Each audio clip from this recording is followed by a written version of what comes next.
everyone. Happy Thursday. I hope you all survived April Fool's Day.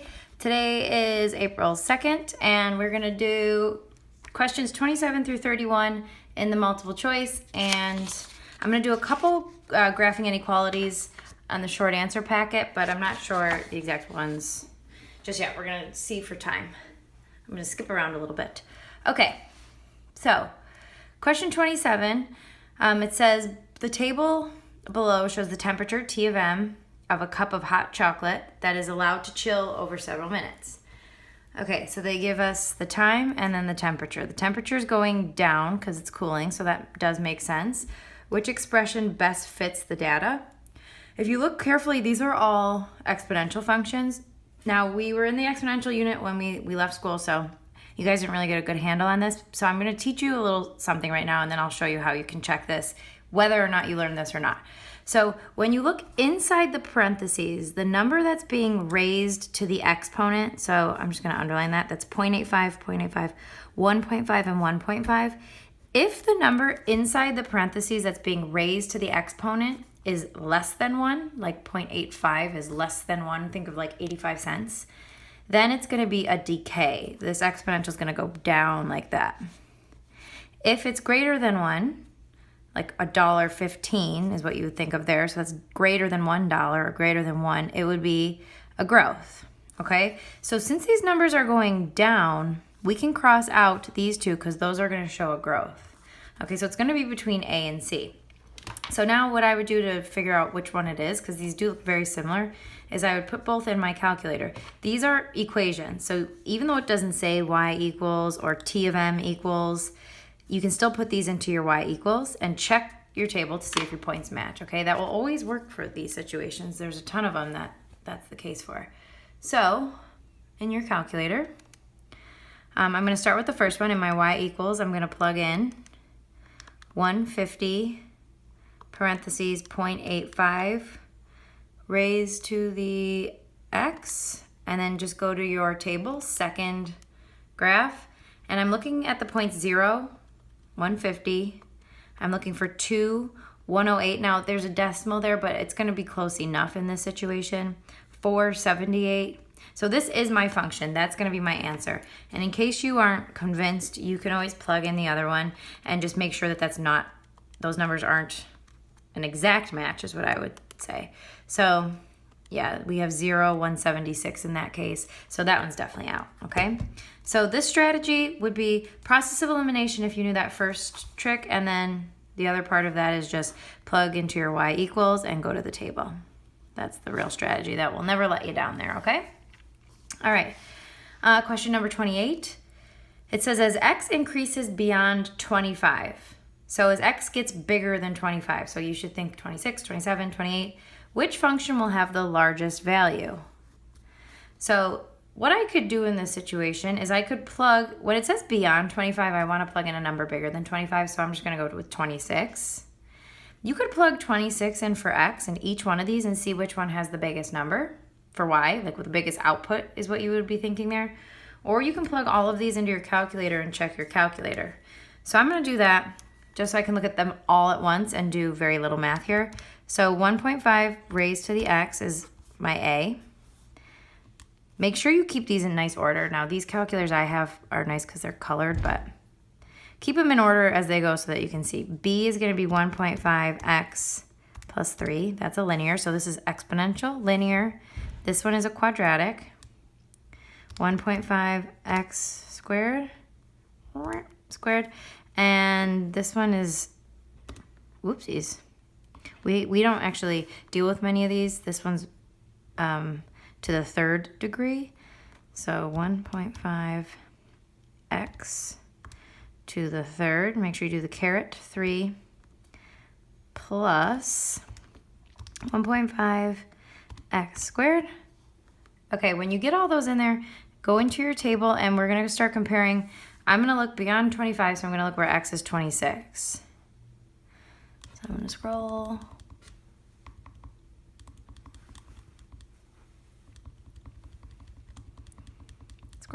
Scroll. Okay, 26. Which one has the largest number? So definitely not B, because that's 42. Definitely not C because that's 1,000. The other ones are much bigger. So let's see. A would be 37,000. B is, or D, I'm sorry. Oh my gosh, 27,000. So A is going to be my answer. And remember, since that's the exponential, guys, remember we learned this in class. It grows super fast. So by the time X is 26, yeah, it's going to be really high. Okay, so the strategy, plug all those into Y1, Y2, Y3, Y4, check your table. Okay, next guy. So what are the solutions to this equation right here? Now, they would want us to factor this to find the solutions. This one is going to be a little bit challenging to factor because of the 3 in front of the x squared. That was that guess and check trial and error method that we taught you guys. It's not anyone's favorite. At least I don't think it is. So I'm just going to go actually right to the trick here. We're going to go right to the, we'll call it the cheater method, but it's not really because you're allowed to have your calculator. First, set everything equal to 0. So minus 8 equals 0. I just subtracted over the 8, okay? Because then I'm able to plug this into my y equals, and I'm going to be able to find some answers. What's really nice about this one is, yes, there are fractions, and I can't really see fractions in my table unless I set my table up a certain way, which we're not going to do. But look at the other option, -4, 4, -2, and 2. Those are all different. So I only have to find which one of these is a 0, and then I'll know which one's my answer. So let's go ahead and put in my y equals. Go ahead and clear all that other stuff out. Go and plug in your 3x squared plus 10x minus 8. And then go into your table, and I'm going to check just these nice whole numbers here. So I'm going to check when x is equal to 4. It's supposed to be y is equal to 0 if it's a 0. So since y is equal to 80, it's not my answer. Okay, so goodbye to B. Let's check 2. So 2, the y value is 24, not my answer. Let's check -2. My y value is -16, not my answer. Let's pray that -4 is, or we are doing something wrong here. We are not. Look at that. -4 is our 0. So that means A is our 0. Okay, the other way to check that, I'm going to show you that 2/3 is the other 0 by checking it the other way. So you can go to your graph. Now, if your window looks a little bit funky, or if you can't see your zeros, you can always hit zoom 6. So zoom 6, and that will bring you back to the 10 by 10 window. I know my 1, 0 is -4. I can see it right there. It's over 1, 2, 3, 4. That's where it hits the x-axis. This one, I can't tell because it's in between 2 points, but I can hit second and trace, go to 0, so number 2. And then I can go a little bit left of that 0, so a little bit below it would be left of it. A little bit above that 0 would be above it. And then you hit enter one more time. And it's the decimal point 6666 repeating, which is 2/3. And if you ever were unsure of that, you do 2 divided by 3, and there she is. 2 divided by 3 is 2/3. Okay, 666 repeating. So that's definitely my answer is A. So for that one, y equals table, you'd think it was the only strategy I knew. It's a pretty amazing one. Okay, here's another y equals table. Here's another example of one. It says the function, and look at, there's another coefficient greater than 1 in front of the x squared, like this one.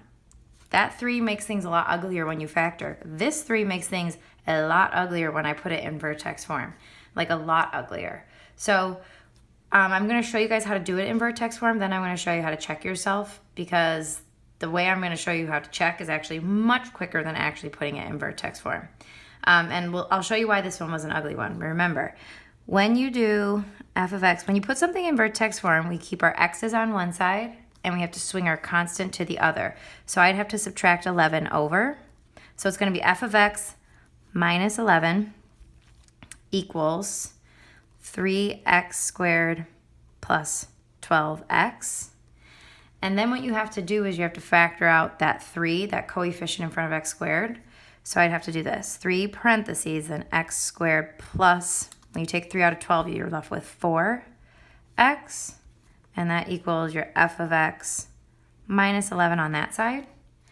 Okay, then you take, in vertex form, to put in vertex form, you take your b, you take this 4, divide it by 2, square it, and add the 4 to both sides, but this is where it gets complicated. When you add 4 to the right side, I'm going to do that first. 3 parentheses x squared plus 4x plus 4 equals, okay, I added 4 to this side, right? I kept everything the same, I just added 4 inside those parentheses, but I really didn't add 4. I remember telling you guys in class, like, it looks like you added 4, but actually I added more to that side because I have this 3 here. That 3 is multiplying itself to that 4, which means 3 times 4, I really added 12 to that side. So to keep my equation balanced, I have to add 12 to the left side too. So it's going to be f of x minus 11 plus, I have to add actually 12 to that side, okay?